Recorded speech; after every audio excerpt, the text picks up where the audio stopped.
Today we are at the Pass Me Showcase event at Schiphol headquarters, where all the breakthroughs and especially the results and the effects of the breakthroughs are illustrated. And as you can see in the background, there's now breakout sessions where the audience, people from practice and the industry, really can go into depth into the results and see what they can do with it in the future.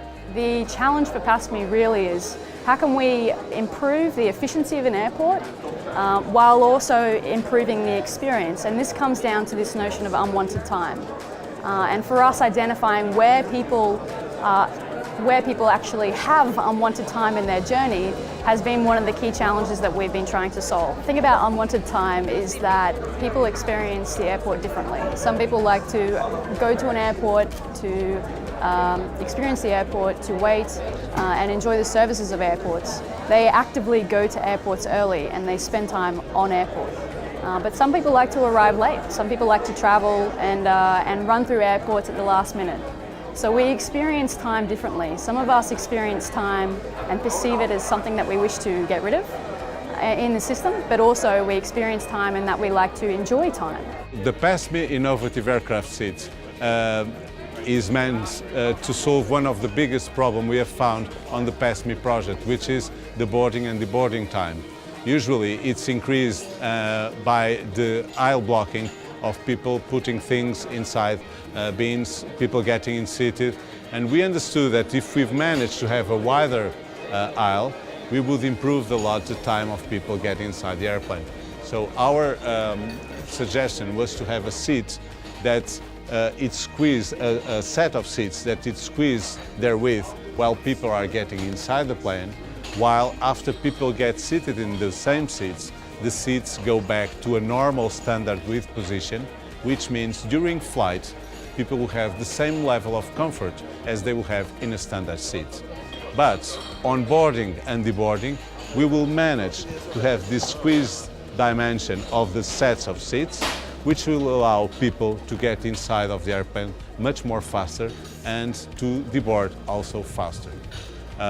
Another issue that we think is also important as a consequence of this wider aisle, and we're talking about almost twice the standard width, is that we can even have, for example, a standard wheelchair passing through the aisle.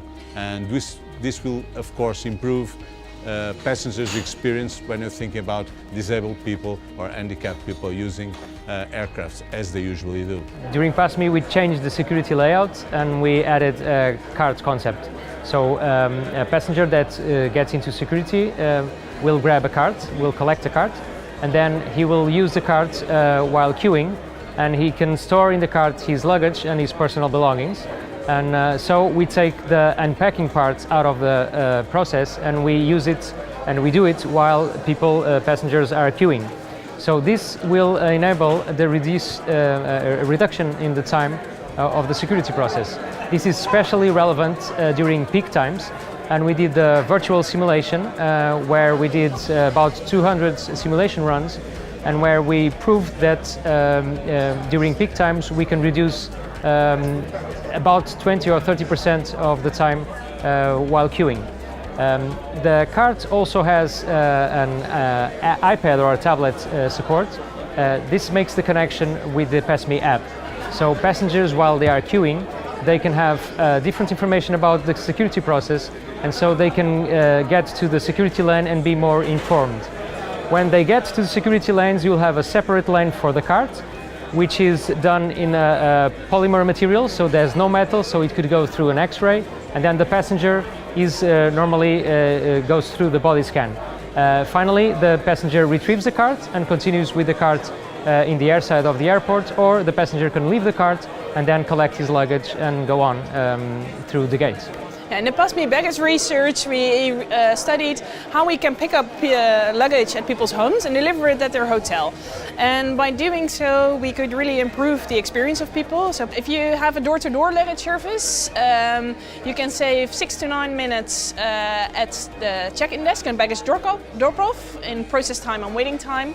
And at luggage reclaim, it's 25 minutes. So altogether, you can save 33 minutes with luggage services. Another advantage is people think they have saved much more in using those services. So people think they have saved 75 to 125 minutes, so that's even more than 2 hours. I think in the future we won't travel with our luggage, but we'll travel luggage free. We want the results to be exploited by the industry after the project stopped. And this looks very hopeful that that's going to happen.